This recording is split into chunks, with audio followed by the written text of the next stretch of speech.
Okay, let's unpack this. You know that dream of striking it rich?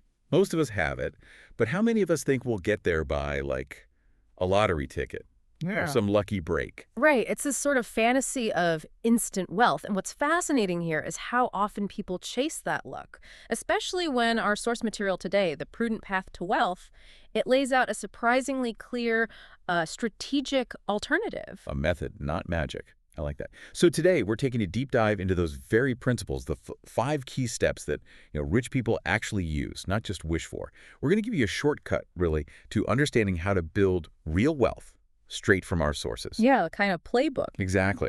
All right, first up, and it sounds almost too simple maybe, invest early and often. Our source highlights this powerful idea you don't actually need a fortune to start. It suggests even, what, $4 a day can make an incredible difference. Think about that. It really tackles that myth head on, doesn't it? That you need to be wealthy before you can invest. The source says no, That barrier, much lower than people think. That $4 a day example, I mean, that's less than your fancy coffee, right? Yeah. But applied consistently, it's positioned as, well, potentially life-changing over the long run. $4. Yeah. Yeah, it almost feels like, okay, what's the catch? So why does such a small, consistent amount become so significant? What's the mechanism? That's where the real engine kicks in, compounding. It's not just about the $4, it's about that money starting to earn money for you, and then that money earns more money. Our source calls it knowing your numbers, and it gives this brilliant comparison of how quickly your money can double.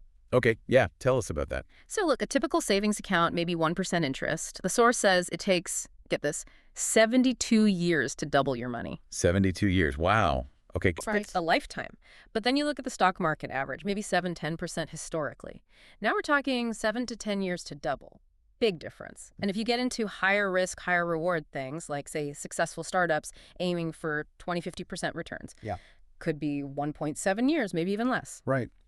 And the source contrasts this sharply with gambling. Gambling might offer, I don't know, 500% one shot, but usually it ends in zero. The power is in that predictable, albeit variable, doubling over time. So the takeaway here for you listening is really about clarity, isn't it? Okay. It's consistency, even small amounts, plus understanding where your money is actually growing, how fast it's compounding. Yeah. That's what turns a wish into, like, a real plan. That $4 a day at 10%, our source projects that could grow into $1.1 million in 45 years. Just a completely different mindset from chasing a lottery win. Absolutely. A fundamental shift. Okay, but here's where it gets really interesting for so many of us, I think. Because investing early, compounding, sounds great on paper. But our source points out this common pitfall. Most people never start investing because they feel they need to know everything first. That feeling, that overwhelm, it just paralyzes you. Oh, absolutely. It's a huge barrier, feeling like you need an MBA before you buy a single share. And this connects directly to the next principle, which is continue to learn. Right. But crucially, the source advises you to learn without that pressure of needing to be an expert on day one. You don't need perfect knowledge up front. So you don't have to wait until you know it all. No, exactly. The advice is start small, maybe with that $4, and learn as you go. You can read, watch videos, maybe take an online course, ask questions. The goal isn't instant expertise. It's gaining enough knowledge to manage your risk, understand what you're doing, and really importantly, avoid those big catastrophic mistakes. Maybe learn one new concept a week, something manageable. Right, like learning to ride a bike. You don't read every manual first. You get on, maybe wobble a bit. Perfect analogy. You start with training wheels, you learn balance, you gain confidence. Same idea. So for you listening, it's about embracing that learning journey. You don't need a finance degree to start building wealth. You just need to be willing to, well, start and keep asking questions, keep learning. That curiosity is key. Okay, so we're investing early, we're learning as we go, but then the market throws a curveball, right? It goes haywire, which brings us to the next principle. Don't time the market, prepare for it. And this one's tough because, let's be honest, we all want to predict that perfect moment to buy low and sell high, don't we? Oh, it's incredibly tempting, that urge to outsmart the market. But the source really pushes back against this. It emphasizes preparedness over prediction. And it uses powerful examples like the big market drops in 2008 and more recently in 2020. Yeah, scary times for investors. Definitely. Most people were panicking, selling everything off, just frozen. But the people who, according to the source, came out ahead, they were the ones who were prepared. They had cash set aside, and crucially, they had the courage to act when everyone else was fearful. They bought low. They bought when there was, blood in the streets, essentially. Kind of, yeah. And they made significant money when things eventually recovered, as markets tend to do. So this raises that important question. How many people missed out purely because they weren't prepared? They didn't have the funds ready, or maybe just lacked the mindset to jump in during the chaos.